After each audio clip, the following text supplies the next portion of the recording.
Hello and welcome to Startup Street. I'm Shruti Mishra and with me is Arundhati Ramanan. These are the top headlines from the startup space.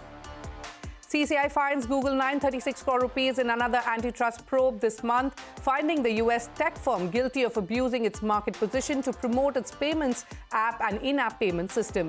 CCI directed Google to not restrict app developers from using any third-party billing/payment processing services. CCI had earlier this month imposed a penalty of 1,337.76 crore rupees on Google for abusing its dominant position in multiple markets with its Android mobile operating system. WhatsApp services get restored after a 2-hour global outage, the longest in the company's history. This is the first major outage since October last year, when all of Meta services like Instagram and Facebook went down. India is the most significant country for Meta in terms of all the new things that feature across its platforms, Facebook, Instagram and WhatsApp. A top company official told PTI, Meta has also provided a great opportunity for numerous brands and millions of creators to express their creativity and build audiences in India through short-form videos, said Manish Chopra, director and head of partnerships for Facebook India. In another development related to Google, which comes as a relief to Google India, the Income Tax Appellate Authority says the payments made by the company to Google Ireland between 2007 to 2008 and 2012 to 2013 is not a royalty and hence it is not subject to withholding tax. The Bengaluru bench of that gave this ruling after re-examining the matter on the orders of the Karnataka High Court. US-listed Chinese stocks tumbled in pre-market trading with investors spooked by President Xi Jinping's tightening grip on China's ruling party. The CrunchShares CSI China Internet Fund slid 13%. Major Chinese internet stocks from Alibaba Group to JD.com saw double-digit declines. Tencent Holdings' biggest shareholder Naspers plunged 12%. The sell-off came after Xi packed the Politburo Standing Committee with 6 loyalists during the party's twice-a-decade leadership reshuffle. Well, those are the headlines we're tracking for you this evening. Supply chain finance company Progcap has raised $10 million in its ongoing Series C funding round. Growth stage fintech fund Beam's Fintech Fund has invested in this round alongside Google, Creations, Tiger Global and Sequoia Capital. Now remember, Progcap had raised $40 million in June this year, and the total capital raised in the Series C funding round so far now stands at $50 million. To talk to us about the road ahead, joining me now are Sagar Agarwal, managing partner and co-founder of Beam's Fintech, and Himanshu Chandra, the co-founder of Progcap. Gentlemen, welcome to Startup Street. Sagar, let me start with you. Tell me first, what made you bet big on Progcap? Also talk to me about this partnership. How will Beam Fintech Fund's ecosystem and network of LPs, which includes leading banks and NBFCs, look to cross-pollinate with Progcap? What is the value add that you will bring to the table?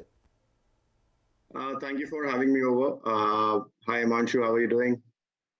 And just coming to your point, I think supply chain finance is a very big problem in India, right? I think close to $300 to $400 billion is a credit gap in the market in India.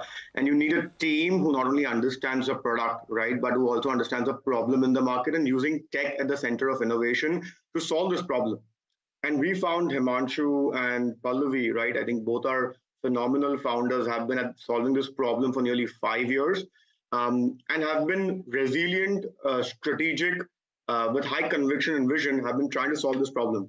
And given their track record, strategy, thought process towards building this product, towards building this platform, we're very convinced that Progcap is one of the leading companies in India, the way supply chain finance was being solved. Sure. And that's why we were very convinced about the opportunity, spent a lot of time with them to create this plan, to help them in this journey of solving a large supply chain finance problem in India. In terms of how we're going to create or add value, I think the team is well equipped enough to build this on their own. But from our perspective, I think 2 or 3 ways we look to create value. One, revenue growth, I personally feel. I think we'll be able to, or AUM book building is what we call it generally. We'll try to help the Progcap team meet more than hundreds of small and medium entrepreneurs who are there in our network through a partnership with venture capitalists. So because of the venture catalyst ecosystem, we have more than hundreds of entrepreneurs all over India, which can be brought to the conversation with Progcap, given their large dealer financing requirements of most of these small and medium business entrepreneurs all over the India. That's one way of trying to help build book a little bit. On the cost side, we feel that we'll be able to introduce them to banks and NBFCs, which they already have a strong network. But if we can bring one or two more new banks to the platform, and given the track record of the company for the last 5 years and the performance through COVID and the resilience they've shown, I think they'll be able to get better credit terms from these banks and financial institutions.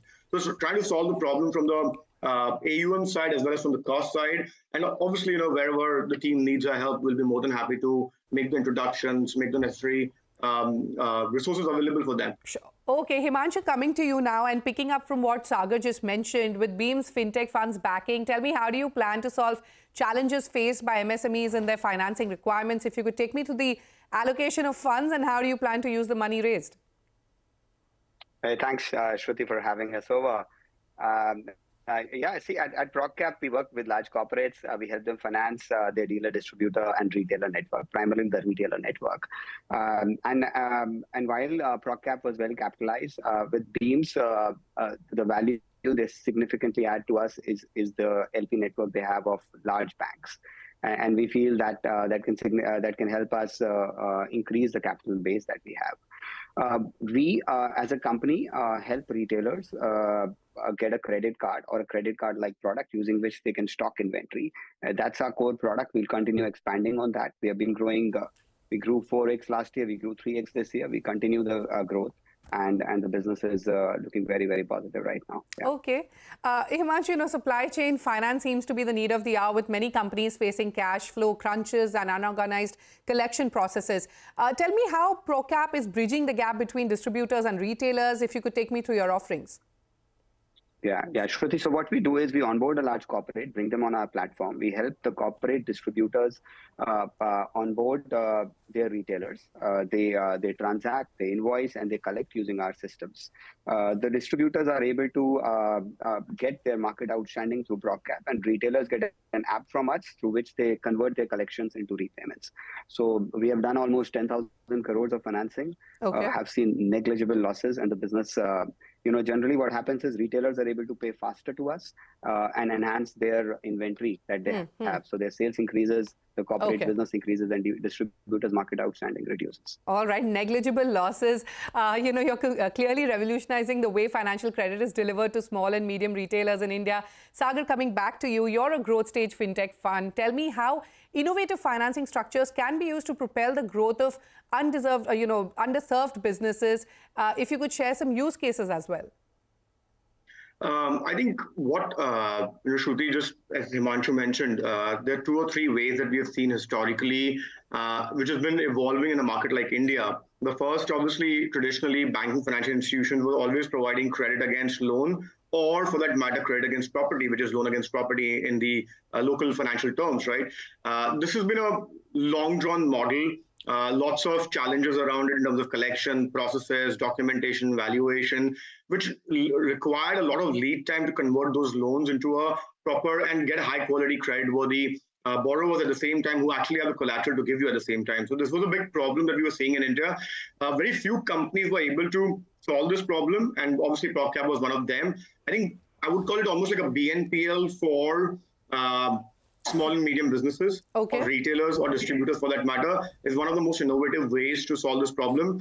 Not to mention B2B payments, right? I think people are building checkout finance journeys for the B2B payments as well. That's another interesting way where we are seeing some of the companies trying to build that model, where they're helping the companies to not only make payments to their suppliers, but at the same time create the whole tech system around it, whether it's invoicing, recording, accounting, creating the whole ledger for themselves through a digital platform, is another innovative way that we are seeing some of the companies are solving the problem.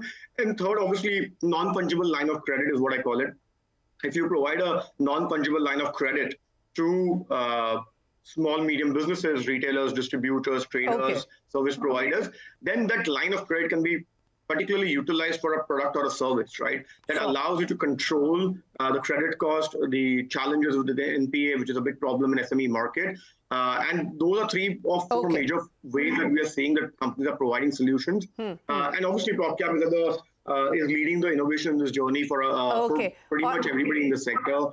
They've been at the forefront of this one. Absolutely. And Sagar, many thanks for taking us through that. We've completely run out of time. Himanshu and Sagar, once again, many thanks for joining us on Startup Street today. Wish you the very best with all your growth plans. And moving on, WhatsApp services get restored after a 2-hour global outage, the longest in the company's history. This is the first major outage since October of last year, when all of Meta services like Instagram and Facebook went down. Akhil Vishwanath joins us now with further details. Akhil? Yes, that's right. Meta has restored WhatsApp services after users around the world, including those in the UK, India, UAE and Hong Kong, reported disruptions for more than 2 hours. In India, which is WhatsApp's biggest market by user count, with close to 500 million users, Down Detector's heat map showed that users in major cities, including Delhi, Mumbai, Bengaluru and Kolkata, were impacted by the disruption. Without providing a reason for the outage, Meta spokesperson said that the company was aware that some people faced trouble sending messages and it would restore WhatsApp for everyone as quickly as possible. The downtime follows a widespread disruption to the company's services a year ago when Meta suffered a 6-hour outage across platforms including WhatsApp and Instagram. At the time, users couldn't use WhatsApp for at least an hour, which also impacted businesses and markets, from crypto to oil, before traders and general users switched to alternative platforms such as Signal and Telegram. The app's latest outage comes during the festive season in India, when people use the platform even more than usual to send the season's greetings. And now, with WhatsApp back, we can go back to sending our Diwali wishes to friends and family. Back to you. Thank you for those details, Akhil. We appreciate you joining us. With that, we have to quickly head into a short break. But coming up on the show, is the funding winter here to stay? We will see startups opting for more debt investments. Answer to these questions on the other side in a special conversation with Ishpreet Singh Gandhi of Stride Ventures and Rahul Chandra of Arkham Ventures. Stay tuned.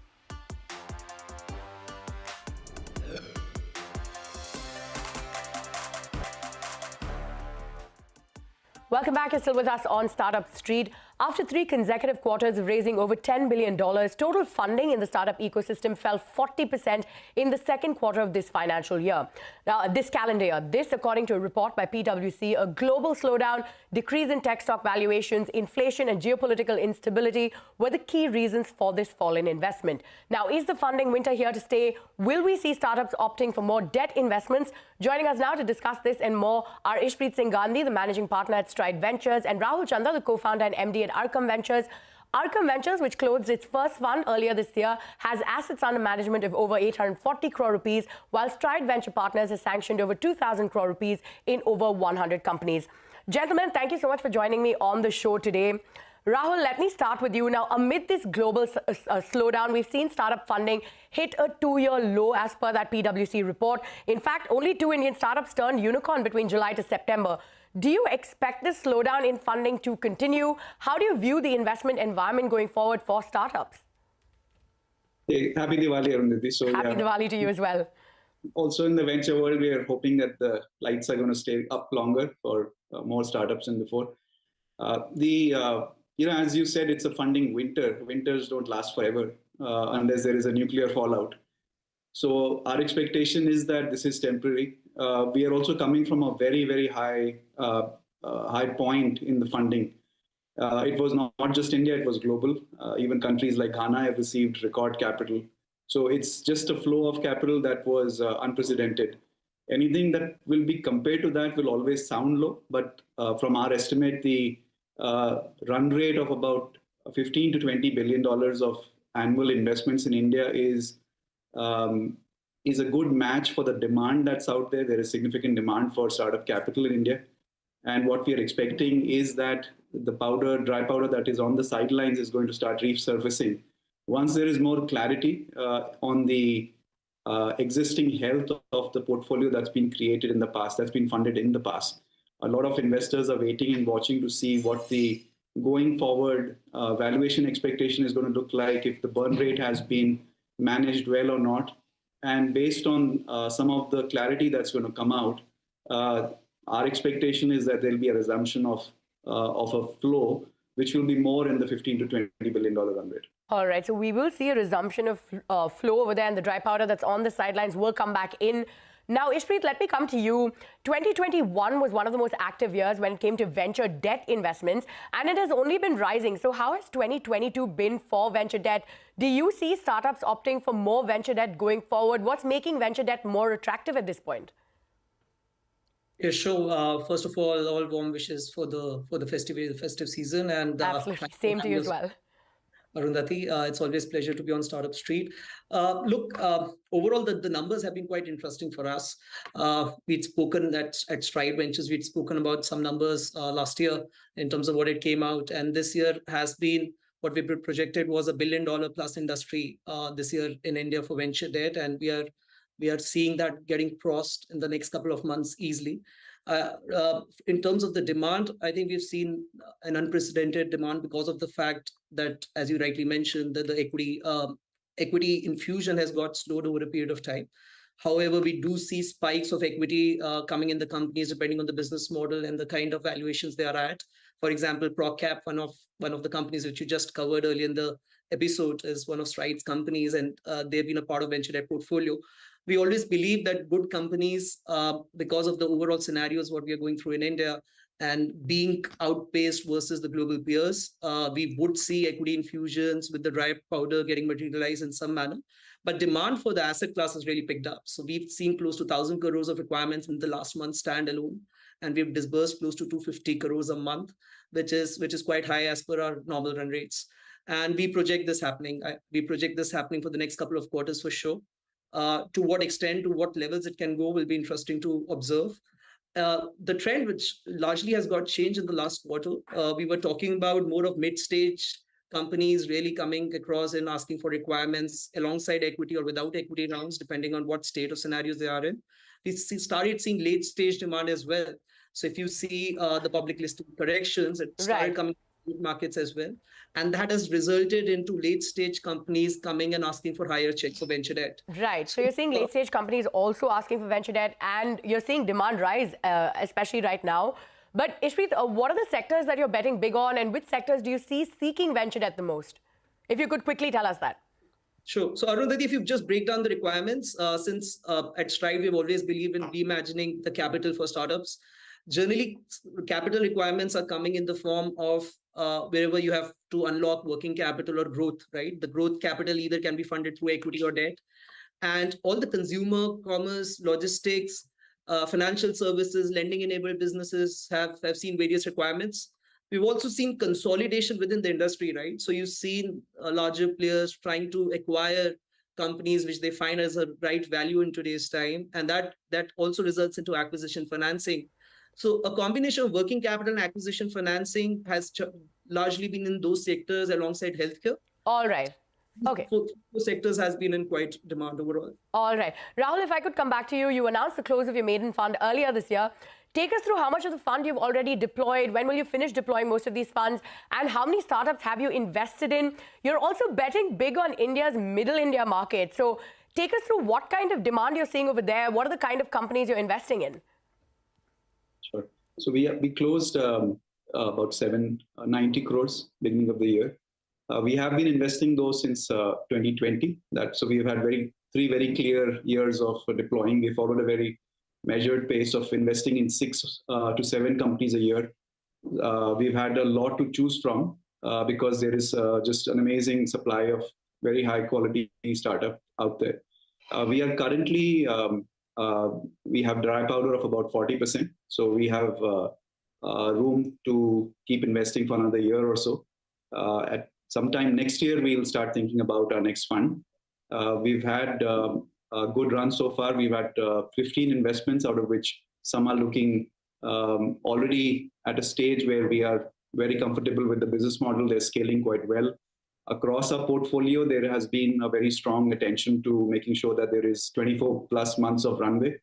And most companies have actually raised capital successfully in this environment. So there is a tremendous amount of dry powder within the companies. We have also seen, as you asked me about Middle India. Middle India for us is a market where the household income is between 5 to 20 lakhs. There is tremendous demand for actual services which are designed for that Middle India consumer. There is gaps in consumption that have been structural. The old design of industries have not been able to cater to hundreds of millions of new consumers in India that are coming about, as we see, because of their access to technology rails that public infrastructure has built. So we are seeing during COVID, last 2 years, the highest degree of digitization and adoption has happened in India. So there is tremendous amount of consumption of digital services that we're seeing now. So we're seeing some amazing growth coming from that market. All right, Ishpreet, Rahul, we're completely out of time. Thank you so much for joining us on the show, and we wish you all the best going forward, and a happy Diwali to all of you. Same to you. Bye-bye. All right, moving to our checking in segment. With the tweak of the golden visa rules, Dubai has seen an unprecedented spike in real estate demand in July 2022. The total real estate sales transactions jumped to 61.7% on a yearly basis and touched 20.8 billion dirhams. Indians are on top of the list in terms of buying homes and office space in Dubai. My colleague Aishwarya Anand caught up with Huspy's head of real estate, Azam Fakhuri, to understand the home buying opportunity in Dubai on the sidelines of GTEX Global 2022.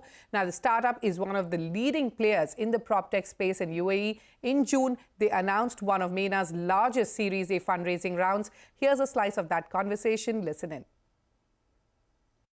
We launched 2 years ago to improve the home buying journey for everyone involved. So we work with the agents, the mortgage consultants, and home buyers locally and globally.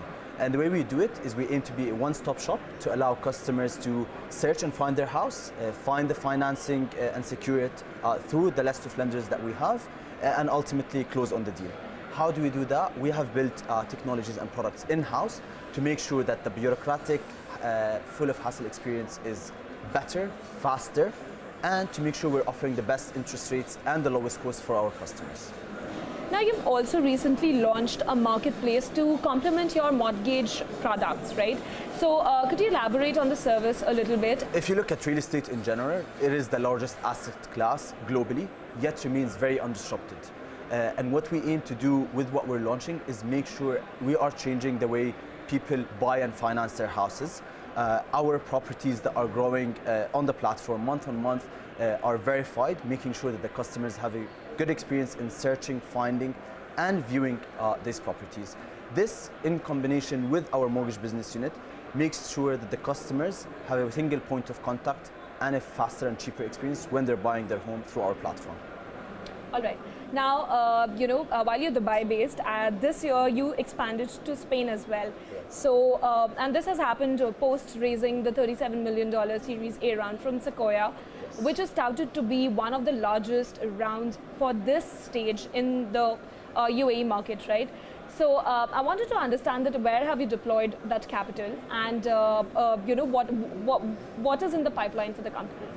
Spain represents a very exciting opportunity for us because of the growth potential of the market.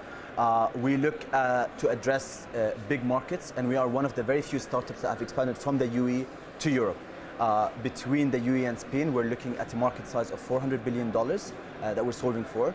And we are very lucky and fortunate, as you said, to have the backing of global investors, including Sequoia Capital India, but also to be the first investments of Founders Fund and Fifth Wall in the region. And we're looking to deploy the capital to increase our headcount, to hire and attract the best talent, but also double down on developing and innovating the technologies to make sure that the process is improving, and eyeing opportunities to expand across Europe. And any plans of entering India? India actually Indians in general remains one of the top home buyers in Dubai over the years. So if you look at the past 5 to 6 years, Indians have bought properties north of 80 billion dirhams and remain to be one of the top nationalities. And our platform is very well positioned to help Indians and other nationalities outside the UAE to buy and finance their homes in Dubai. All right. So that brings me to the next question. You know, with Dubai's property sector continuing to experience an exponential growth, including $6.6 billion of sales in August 2022. Take us through what kind of earnings you're projecting, what is your top and the bottom line, and what's the opportunity for, what's the home buying opportunity in the Middle East? Currently, we are doing over $2 billion in annualized GMV. Our real estate business unit is less than 1 year old, but we are still growing 25% month on month. So our growth has been in line with the market and has been the fastest growing startup. And Dubai has always attracted home buyers globally, right? We don't see any signs of demand slowing down. And we think it's a very good time for investors looking to increase their exposure and portfolio with high ROI properties, but also of home buyers looking to jump in the property ladder. And this is why we look to assist both customers in making sure they go through this process in a very easy way while reducing their costs of financing and purchasing the property. All right. Now, you know, it's a very interesting feat that you were recognized by LinkedIn as one of UAE's top startups, which was based on your growth trajectory. So could you take us through what's your employment growth rate like, and what are your, what's the strategy that you take when it comes to hiring talent? And how's the whole ecosystem like at Haspi? So we are a tech company, but we remain a people-first business, okay? We think people are at the core of what we do, and we put them at the core. And over the past year, we've managed to hire and attract talent globally. We've recruited people from the biggest startups in the world, Loft and Quintandar in Brazil, but also Didi, and also recruited industry professionals from Microsoft and Uber to make sure we are developing the most innovative products. We have seen our team size grow 5 times in the past year, so we are currently over 300 people in the UAE and Spain. GITEX is like, this is the hub for all tech companies to be coming here and showcasing their amazing work. I want to understand, what is the role the technology is going to play in the real estate market? What's the future like? We strongly believe that real estate has been undisrupted for the longest time, unlike other industries, fintech and health tech, and it is ripe for revolutionizing it and changing the way things are done. We see a growing entry of different startups and proptechs trying to change the journey, and we're positioning ourselves to be category-defining business, solving for all the stakeholders involved, working with the different parties locally and globally. And we've seen those trends continue with demand showing no signs of slowing down for home buyers. With that, it's a wrap on this edition of Startup Street. More news and updates coming up on the other side. Stay tuned.